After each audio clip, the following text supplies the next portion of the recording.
Hello everyone, my name is Decker Link, the trained unprofessional, and welcome back to Panzer Hearts. It's the beginning, man. Oh my god. The factory gates rise ahead of Astrid and me. They seem different today. Taller, darker, heavier. For the first time, I'm afraid to cross these gates. I am a traitor. I'm destroying what I held dear. What are you thinking, Bastion? Are you okay? It's nothing. Astrid takes my hand. This must be hard for you. Just remember our goal. We're fighting for something bigger than us. Stay strong. We've reached the final stretch. We head to the gates. I try to keep my cool, but I can't shake this uneasy feeling. In the yard, we are approached by Hans. Ashton, good morning. Go see Colonel Ackerman immediately. Huh? Yes, sir. Astrid looks at me, but doesn't say anything. Everything in Contor's office looks the same, but everything is different now. I suddenly realize this might be the hardest part of being a rebel, letting down the man who has helped me so much. I remember the first time I stood in Contor's office. I felt scared then, and I remember what helped me then, too. Contor stands facing the window, his back towards me. I perform the Imperial salute. I put my right hand on my left shoulder and bow. My left arm hangs down so low it almost touches the floor. I wait for recognition from authority and perform the salute to the minutest detail. At least a minute passes. A small bead of sweat gathers on my forehead. Still, I wait. I don't dare glance up at Contor. Why isn't he saying anything? Another minute goes by. My breathing gets heavier. My left leg starts to shake. I have to do something. I slowly, very slowly, raise my head just a little till I can see Contor. He's still facing the window. He seems very deep in thought. Fear rushes through my body. Does he know? How did he find out? What's gonna happen now? I'll go to prison or even worse. Have they already taken Astrid? Do they know about the hideout? Contor turns around surprised. Then he smiles. Bastion, by the light of Hathor, what are you doing? Sir, I'm performing the salute. Get up already. I'm sorry, I didn't notice you. My mind drifted away. We have a huge day in front of us, Bastion. He has no idea how right he is. Today we are finally going to finish the poodle stereotype. Stereotype, my god. Prototype. This marks the day of victory not only for us, but for the whole Empire. The poodle will win the war for us. Our enemies have nothing like to set against us. Before winter sets in, we'll have taken Kollendorf's capital city. Once Muska falls... That must be a really smelly city. The whole rotten system will come down like a house of cards. We'll celebrate the birth of Horus, and with most of our soldiers returning from the home front. That's great, sir. I'm sure of our victory. I realize I'm still saluting. My head awkwardly tilts upwards. I quickly spring and straighten my back. My blood starts flowing freely again. I try to relax. Contor obviously doesn't know a thing. Are you ready for today's big task? Yes, sir. Good to hear. I will personally supervise the assembly today. Oh, God. Oh, that's great, sir. We'll do our best possible work on this one. A more serious look suddenly appears on Contor's face. Listen, Bastion. After we finish the prototype today, I think we should celebrate. Would you join Nefer and me at our house for dinner? Our chef makes the most excellent sauerkraut. Oh, sauerkraut. Sir, I'd be honored. You are the most kind. Oh, Bastion, you still can't tell the difference between a formal occasion and an informal one. Tonight will be a fun, informal meeting. We can practice that. I'd be happy to see you and Nefer getting along. Yes, sir. I mean, thank you, Contor. Luckily, we'll have time to practice. Now get going. Dismissed. Dismissed. Oh. Make it so. Yes, sir. Make it so. I feel horrible. I've let Contor down in a monstrous way. I know it's for the right cause, but does it really have to be done like this? I guess there's no other way. I will lose Contor and Nefer forever. The die has been cast. In another world, it might have gone differently.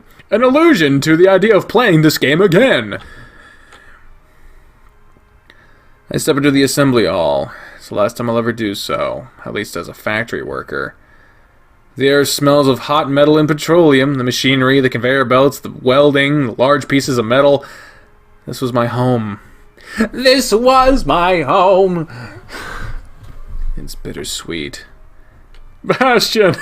This is my good lad. Are you up for the challenge today? Yes, sir. Good. This is by far the most demanding task you or even I have ever taken part of. That's why today we have some extra help with us. The main engineer from the other department is sick today, so we've replaced him with a highly skilled engineer you already know. That'd be me, sir. Yes, Astrid will assist the assembly today. In addition, considering the importance of today's work, Colonel Ackerman will be personally supervising the assembly. Sir, yes, sir. Sir, yes, sir. He just seemed quite eager to get on to take them on the task. That's good. But don't get carried away. Remember to take the utmost care. Your careers depend on this, and should you fail, you could lose your jobs. He started to go into Ackerman there a little bit. Hans has no idea. He's brimming with pride and confidence. Today the deceivers are the victors. It might not be the cleanest victory, but desperate times call for desperate measures. Bastion and Astrid go to Assembly Hall B1 to collect the equipment. Use the interhall rail system to transport them here. On our way, sir. Just when I take a step, Astrid sets a foot in front of me. I trip and fall directly on top of Hans. In the split second between the start of my fall and the moment I hit Hans, I noticed Astrid giving me a push. Gives me enough momentum to make Hans tumble over. We both fall to the floor.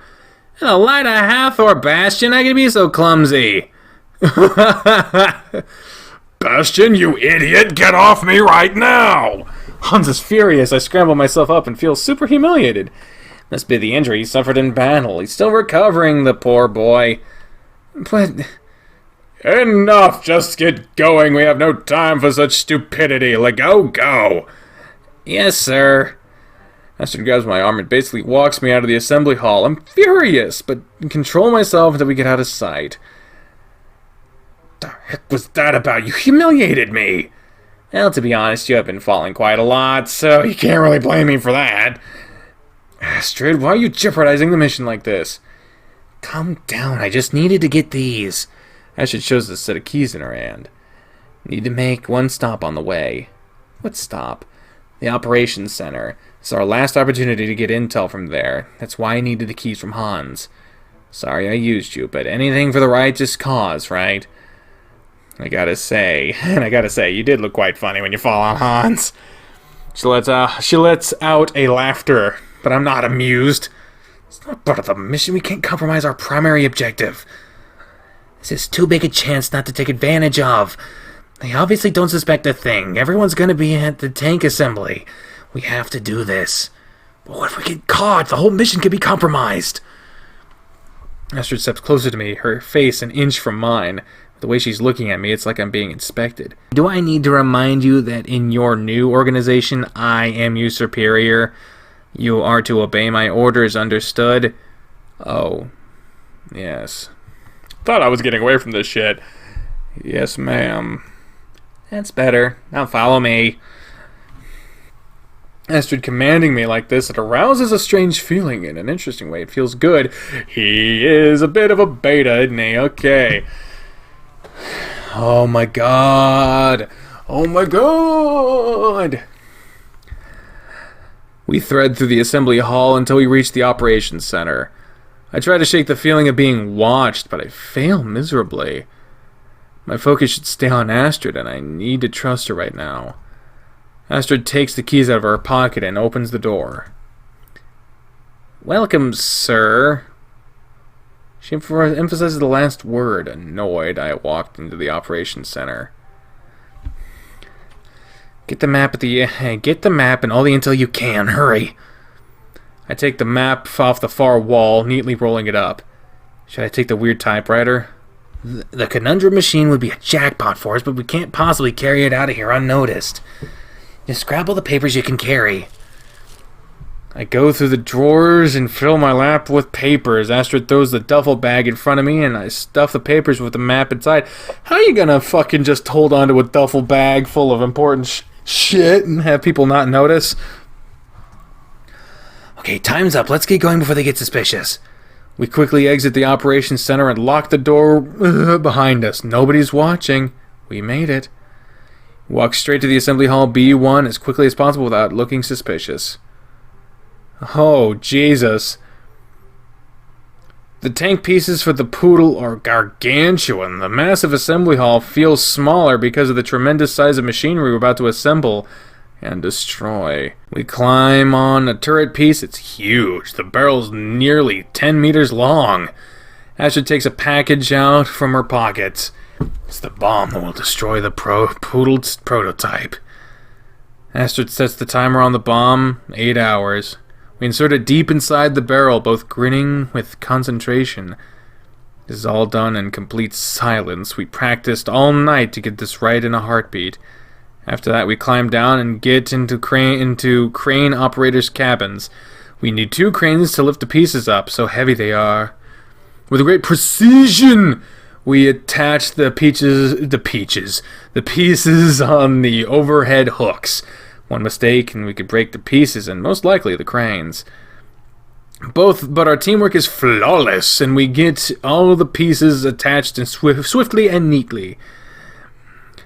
The overhead hooks are attached to interhall rails and will take the pieces to assembly hall A1.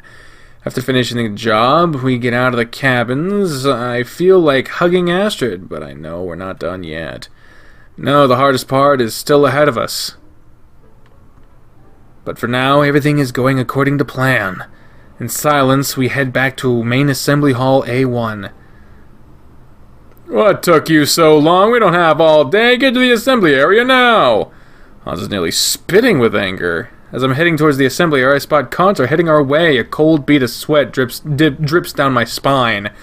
Facing him now at a time like this wasn't part of the plan, but I can't help it. I have to accept the consequences of my decision. Dear comrades, this is a day of great importance. This is a day of victory our brave soldiers at the front have been waiting for. Finally, we can give them a tool that they can use to win the war. Looking at you three, I must say I feel moved. To think such young spirit doing such marvelous things. I am proud of you all. Now, let's build this tank. Bastion and Astrid, execute the assembly. Poodle is so huge we need 2 cranes to assemble her, so Astrid and I each operate 1 crane. Sitting inside, separated by glass, we shoot each other a look. There's a glimpse of compassion in Astrid's eyes. She must know how hard this is for me, betraying the father I never really had. Alright, here we go.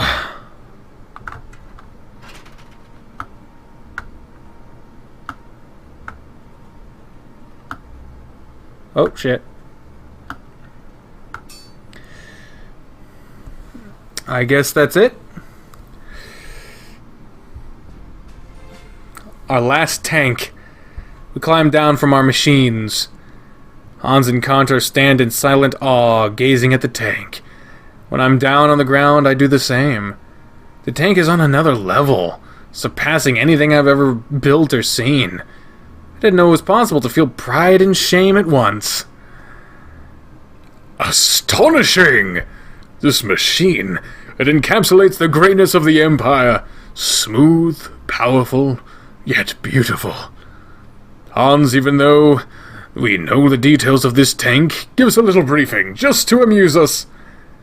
Oh god, he's going to inspect the fucking barrel. I'm so fucking worried, dude. Oh my god! Yes, sir. This awe-inspiring machine, the Poodle, weighs 188 tons. She's so heavy she can't cross most bridges. So she's equipped with a snorkel for the crewmen to breathe through when the tank submerges during a river crossing. She's the biggest tank ever built. She is 10.2 meters long, 3.71 meters wide, and 3.63 meters tall. Her real strength lies in her armor. The whole front armor is 200 millimeters thick, the whole sides 180, and the whole rear 150 millimeters. The turret's front armor is even thicker at 220 millimeters when the turret's sides and rear boast 200 millimeter thick armor. To top even that, the gun mantlet is staggering. It has a staggering 250 millimeter thick armor. Nothing our enemies throw at this beast can penetrate her. No tank has side and rear armor like the Poodle. Like the Poodle. Their armor runs all the way down, covering the Caterpillar's tracks as well. She is safe from all attempts of destruction. Destruction! On top of that, the main gun is a killer. Oh my god, don't look at the gun. The Poodle has a 128mm gun, which is as big as the largest flak guns. That'll penetrate the models our enemies have, even from a long distance. The tank is practically indestructible, and that's why she's a breakthrough tank. She will crush enemy lines, and our accompanying infantry will deal with the panicked enemy. Thank you, Hans. And a special thanks to our young assembly team.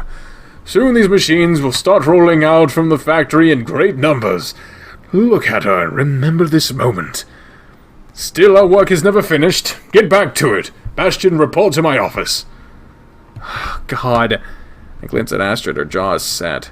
The assembly took much longer than usual due to the Poodle's sheer weight. The bomb will detonate in 2 hours. Hope I can get out of the factory in time. I walk away from Conter and watch as Hans starts yelling orders to Astrid. I hope she can make it out in time too.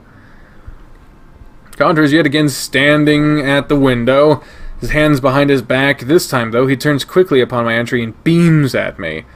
Bastion, great job today. Dinner's at 6 o'clock. Don't be late. Neff will be there too. He gives me a look that reminds me of a precocious teenage boy. He truly is happy. Thank you, sir. I will be there. One more thing, Bastion. After your splendid performance today, you were promoted to an assembly supervisor. That's the highest rank you can reach without being an officer. That is... Thank you so much, sir. I will see you in the evening, son. Yes, sir.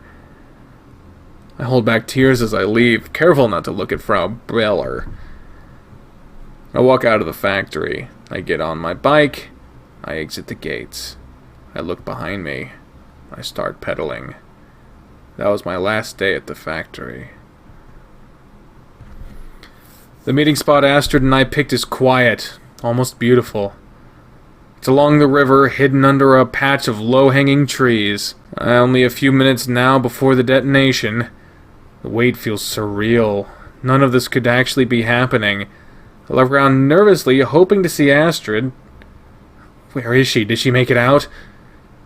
Then, an explosion rips over the factory. Oh my god, did she fucking die? I swear to God. A thick cloud of black smoke, thicker even than the smoke coming from the factory chimneys, rises over the gates. It's a sense of darkness and destruction.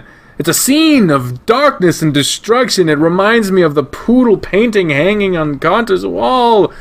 I start to panic. Where is Astrid? Did she get caught? You're already here. Good. Oh, as usual, she snuck behind me. Where were you? I was worried sick. Calm down, Bastion. Just needed to make sure I got everything I needed. She drops the duffel bag on the ground and looks at me, smiling victoriously. You did a great job today, Bastion. This was an important step in our struggle. Crippling the Empire's war production is the best thing we can accomplish. Without the new tank, the Empire cannot win this war, because God knows they can't just make a new one. Esther looks at the burning factory with visible satisfaction. Satisfaction! Beautiful. We should get going. It's supposed to be swarming with the protection guards soon. Let's get to the hideout. We get on our bikes and start heading south. Are we going to get away with it? I heard the news. Superb work. This will set the Poodle production back for at least another 3 months. The Empire's army won't have the new tanks before winter. That means the push for Merca is doomed to fail. Muska. This is a great victory for our cause. My rebels, gather around and bring the good wine. We will drink to this. For the freedom of humankind. Everyone gets a drink and we raise them up high. There's a visible heightening of spirit all around the hideout. Despite the celebrations, I can't seem to shake the feeling that freedom comes with a cost. A high cost for me. Will I ever heal from letting Conter down? He trusted me like I was his son. He was like a father to me. Astrid walks to me and puts a hand on my shoulder. What are you thinking about, Bastion? You look sad. I made a decision, and I'll follow the path that leads me down. But you know it came with a price. Yes, I know. Bastion, come and raise another glass with us. Astrid and I walk amongst the others. Everyone seems happy. Astrid smiles at me, and I smile back. Tomas pats my shoulder hard. Bastion, I know you must be feeling conflicted after all this. It's completely understandable. But we have a visitor today that will make you feel differently. Is it our dad? Is it Hans? The door to the hideout opens and a man steps into the light. Bastion, there's someone you should meet. Yes? What? What? Wait, what? Who was it? Who are you? Is it our dad? Is it... Who the fuck was it? Oh, man. Well, that was the end, man. Panzer Hearts is dedicated for all the young soldiers around the world. Damn. And it's the story by Kari Ikanen. Oh, man. The team behind this game is international. Okay, I saw some videos on their channel. I haven't watched all of them. I intended to. But they're fucking from everywhere. And it's crazy. Mr. Carrot. Oh, good lord. This game really picked up, like, kind of out of nowhere. Hell yes! LTD. Is there an after-credit scene? Come on, who was that man? Who was it? Who was it? Who was it, motherfucker? I want to know who it was. Oh, they didn't fucking... God damn it. Damn, dude.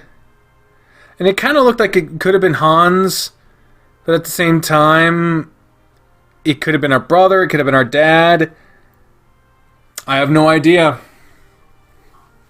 I have no idea, and I have no idea whether or not that there's like you have to get every ending and then you get the secret ending. I don't know. All I know is that the Rebel ending, because, you know, there's obviously the choice to go back and see what happens if you side with Nefer and them, which I kind of want to see. I want to see it. I'm just going to choose everything the same up until that ending choice. I have to inform Conter as soon as possible. The rebels are up to something big.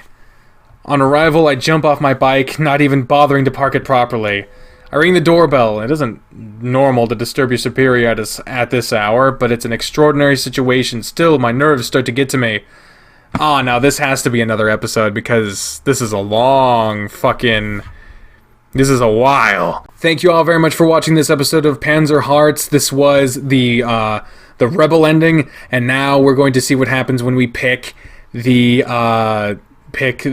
Imperial ending. So, but until then, ladies and gentlemen, I've been the trained unprofessional speaker for the voices in my head when I say, fare thee well. Bye, everyone! Oh boy, oh buddy, oh buddy, oh buddy, oh buddy.